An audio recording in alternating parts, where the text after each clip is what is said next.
Okay, happy Saturday racing, bayang karerista. Shoutout lang tayo saglit kay Boss Ronald Susim at kay Boss Boying Balmes at pati na rin kay Boss Matthew Baldog at especially kay Boss Glenn Santa Maria, no? Happy racing sa inyo dyan mga boss at good luck sa inyo. At Saturday racing nga tayo, April 13, 2024. At 8 karera tayo, start time alas 5 ng hapon at medyo maganda yung lineup natin ngayon, no? Maraming mga dekalidad na kabayo na magsisitakbo. So kabang-abanga yung karera ngayon weekend, Friday, Saturday and Sunday, no? So magsimula na tayo sa mga giya natin para sa araw ng Sabado, April 13. Race 1 tayo, start ng first pick 5. Class 3, 40 to 46 bracket, 1,400 meters. So, medyo mataas na grupo. First choice natin, yung numero 3 na rin na si Don Julio, AP Asuncion, yung re-renta dyan. At medyo magangin laban niya ngayon. Okay, stakes campaigner, no? At tingin ko medyo matibay ito, no? At wag lang lokohin ng connection. Tingin ko medyo lamang na lamang to. At second choice natin, yung numero 4 na si Big Battle. Sasakay naman yan ni Elvin Abrea. At medyo maganda rin ipinapakita niyan. Okay, so sa race number 1, first choice nga natin, yung numero 3 na si Don Julio. At second choice natin, yung numero 4 na si Big Battle. Okay, next race tayo, race number 2, start ng winner take all. Class 4, 28 to 33 bracket. Distansya dito, 1,400 meters. Okay, first choice natin dito, yung numero 5, no? Imported horse na si Birchton. Sasakay ni Jeff Sarate. At medyo may kaigihan nga itong kabayong to. At siya ngayon first choice natin dito. Same connection to kay Don Julio, no? Sa race number 1. At yun nga, basta ilabas lang ng connection. Tingin ko lamang to. Second choice natin, yung numero 3 na si Golden Sunrise. Mark Angelo Alvarez naman, yung re-renda dyan. Maganda yung pinakita ng huling takbo. Siya yung pipisil natin na pwedeng magbigay ng laban dun sa numero 5. Okay, so sa race number 2, first choice nga, numero 5, Birchton. Second choice, numero 3, Golden Sunrise. Okay, race 3 tayo. Start ng pick 6. Class 4, 22 to 27 bracket. Distansya, 1,400 meters. First choice natin dito. Couple entering numero 2, Noble Touch at Wallop. Jeff Bakaykay at AR Villegas yung re-renta dyan. At medyo magaganda na may pinapakita niyang couple entry na yan. Second choice natin, yung numero 8 na si Ridgers. JB Hernandez naman yung sasakay dyan. At ipresibo sa non-winner ito, no? At tingin ko medyo nabigla lang sa laban ng huling takbo. At tingin ko mag-i-improve nga yan. Second choice, sa third choice natin, yung numero 4, Pandeado, Lucky Strike. Sasakay naman yan ni Alison Pabilik. Okay, so sa race 3, first choice, couple entering numero 2, Noble Touch at Wallop. Second choice, numero 8, Ridgers. At third choice natin, Pandeado, numero 4, Lucky Strike. Okay, race 4 tayo. Class 4, 28 to 33 bracket. Distansya, 1,400 meters. Start ng second pick 5. First choice natin, numero 8, Magandang Dilag. JRD Ocampo, isang imported horse, Deremate. Angkop yung distansya. Second choice natin, yung numero 3 na si Morning After. Kelvin Abobo naman, yung re-renta dyan. Pag maganda tinakbo ni Kabayo, tingin ko malaki rin panalo niya, no? At isa sa mga up and coming horses nga yan.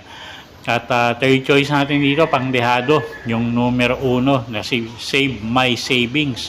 Binalik yung renda kay O'Neil Cortez at gamay ni O'Neil Cortez ang kabayong yan.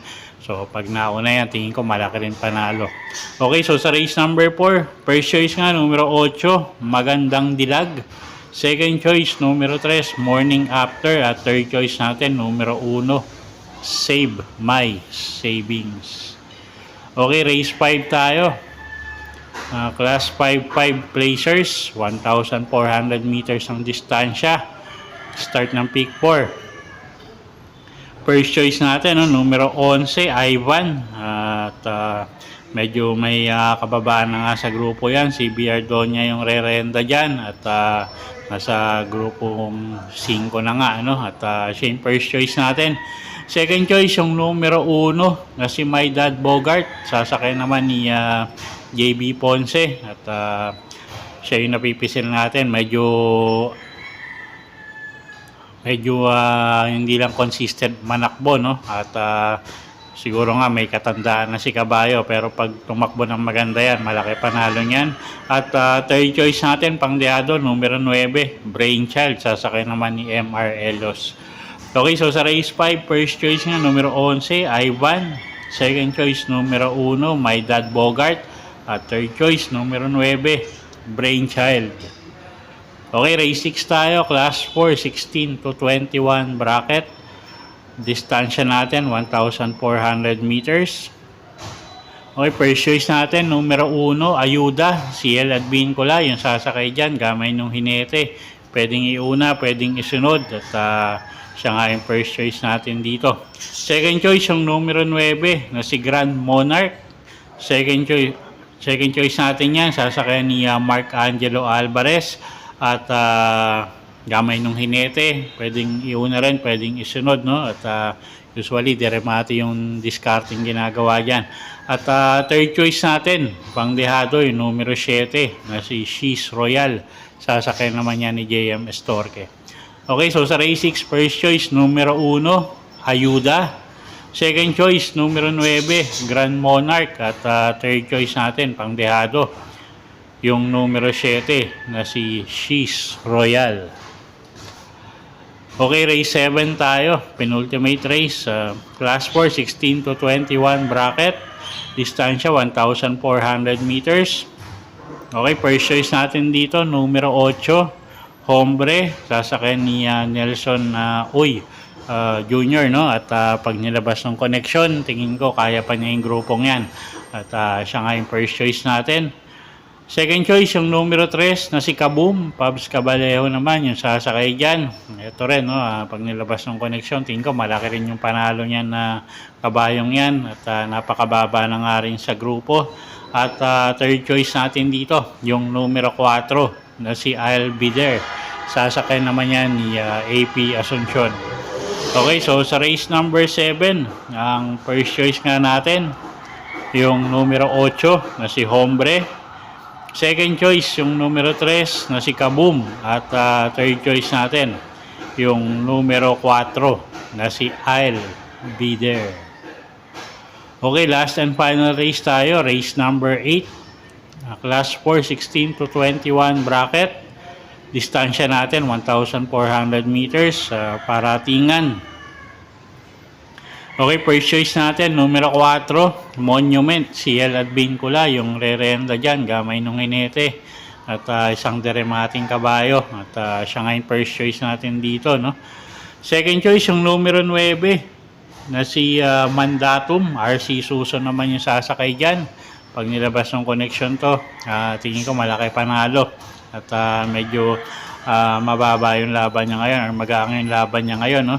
At pwedeng pangsama sa paratingan yung numero 13 na si Mythic Leila at yung numero 2 na si Isla Puting Bato. Okay, so dito sa race number 8, first choice nga natin numero 4 na si Monument. Second choice natin yung numero 9 na si Mandatum. At pwedeng pangsama na sa paratingan yung numero 13 na si Mythic Leila at numero 2 na si Isla Puting Bato. Okay, so yun po yung mga giya natin para sa araw ng Sabado, April 13, 2024. Sana po yung makatulong sa pagpili nyo ng mga tatayang kabayo. Inulit ko po, kayo pa rin po masusunod kung saan nyo itataya yung pinagpaguran yung pera. Good luck po at happy Saturday racing, bayang karerista.